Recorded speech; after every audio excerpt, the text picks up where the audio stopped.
kalibutan ug sila nga nagapuyo niini. Kay iya kining gitukod ibabaw sa kadagatan ug iyang gibuhat ibabaw sa kasubaan.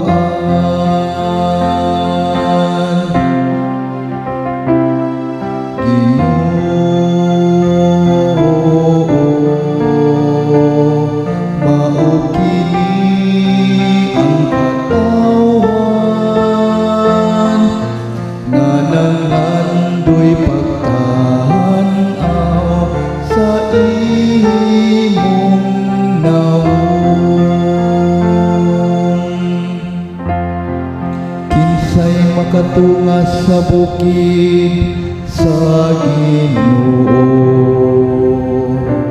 o kinsay makabarog sa iyang balahaang dapit. Siya kansang mga kamot walay mga sala, kansang kasing-kasing malinis. Siya nga wala magtinguha sa mga butang, nga walay hinungdan. Ginoo,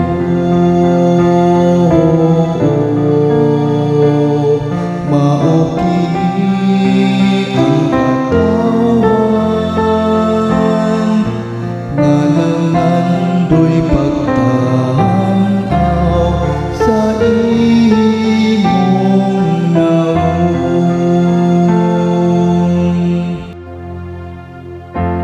Gandigikan sa Dios nga iyang manluluwas, mao kini ang kaliwat nga nangita kaniya,